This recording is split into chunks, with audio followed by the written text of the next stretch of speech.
Typhoid fever ହେଉଛି ଏକ bacterial infection ଯାହା ସାଲମୋନେଲା ଟାଇପ୍ ନାମକ ଏକ ବ୍ୟାକ୍ଟେରିଆ ଦ୍ୱାରା ସୃଷ୍ଟି ହୋଇଥାଏ। टाइफॉइड मुख्यतः फिको ओराल रूट द्वारा व्यापीଥାଏ। यह साधारणतः संक्रमित व्यक्ति मल द्वारा पानी किंबा खाद्य दूषित हेले सेही पानी और खाद्य को आमे जदि पीवा बा खाइबा ता द्वारा टाइफॉइड जनक ठारू अन्य जनक व्यापीଥାଏ। साधारणतः इन्फेक्शन होबार 5 ରୁ 14 दिन पर आम शरीर में लक्षण देखा जाए। दीर्घ समय धरी ज्वर रहिबा, बहुत जोरे मुंड बिंधा हेबा, दुर्बल लागिबा, पेटरे जंत्रणा हवा, भोक न लागिबा, बांती लागिबा सहित बांती हेबा, पतला झाड़ा हुए एवं किछि केस रे रोज कलर स्पॉट बॉडी रे देखा जाए। जदि ए स्टेज रे ट्रीटमेंट ठीक से करा न जाए ताहले आगु को जाए आम बॉडी रे सीवियर कॉम्प्लिकेशन सृष्टि करिथाय।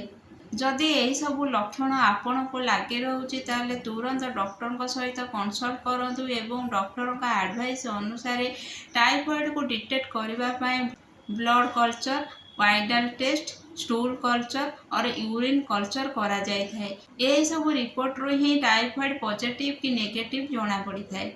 एबे जानिबा टाइफॉइड रो बचिबा पई आमे की उपाय करिबा। प्रथमे तो पानी को भलो करी फुटेकी ठंडा करे पियंतु किंबा एक्वागार्ड पानी यूज करंतु। सबु बेले हाइजेनिक वे रे खाद्य प्रिपेयर करके खांतु। खाद्य को भलो भाबे रांधी खांतु। बाहर रो खाद्य को अवॉइड करंतु।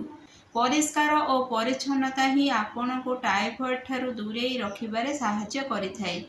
होमियोपैथी रे सब बेले इंडिविजुअलाइज सिम्पटम्स एवं कंप्लीट केस स्टडी कला पर ही सिलेक्शन करा जाय। तेणु आपण को गोटे रिक्वेस्ट किछि मेडिसिन नबा पूर्वरु आपण जेकोसी होमियोपैथी डॉक्टर सहित कंसल्ट करंतु किंबा मो सहित कंसल्ट करी खाई परिबे। एबे जानिबा टाइफॉइड को कंट्रोल आ क्योर करिबा पई किछि होमियोपैथी मेडिसिन। टाइफॉइड पई होमियोपैथी रो नंबर 1 मेडिसिन होची बैक्टीसिया। टाइफॉइड ज्वर सहित सबू डिस्चार्ज ऑफेंसिव होता है। पेशेंट कहू कहू शोई पड़े। बैक्टीसिया 32 ड्रॉप्स दिन को 3 थर खाइबा द्वारा हमको रिलैक्स मिलता है। आउ गोटे कंडीशन आसी थाए फ्रेंड्स, टाइफॉइड ज्वर सहित sore lame bruised feeling all over the body. Patient रो होल बॉडी दरज होता है जेमिति कि से बहुत गुड़े माड़ खाई। से केस रे आर्निका 202 ड्रॉप्स दिन को 3 थर खाइबा द्वारा हमको रिलैक्स मिलता है।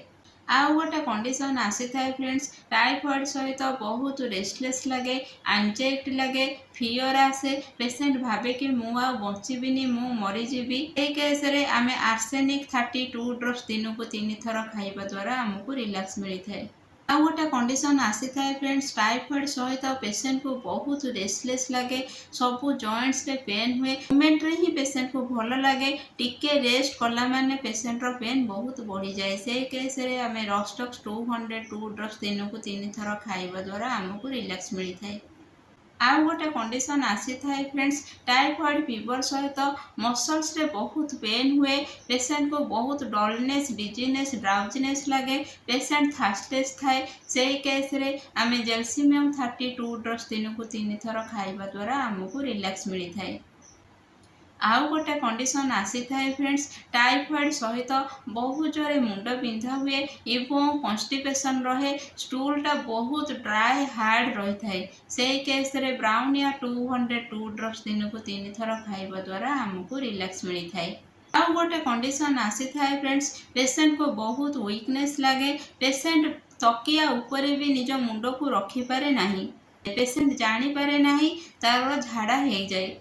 तो से केस रे म्यूरेटिक एसिड 32 ड्रॉप्स दिन को 3 थर खाइबा द्वारा हमको रिलैक्स मिलता है। आउ गोटे कंडीशन आसी थाए फ्रेंड्स, टाइफॉइड सहित स्कांटी यूरिन थाए, माने अल्प अल्प यूरिन होथाए। आउ यूरिन बहुत बर्निंग सेंसेशन थाए। से केस रे कांथारिस 32 ड्रॉप्स दिन को 3 थर खाइबा द्वारा हमको रिलैक्स मिलता है। फ्रेंड्स, ये तो थिला टाइफॉइड पाई किछि आवश्यक होमियोपैथी मेडिसिन। जदि आपको ये वीडियोटी भल लगिला ताले please like, share and subscribe करंतु। सतर्क रुहंतु, टाइफॉइड भली रोगरु दूरे रुहंतु। रहिली, जय जगन्नाथ।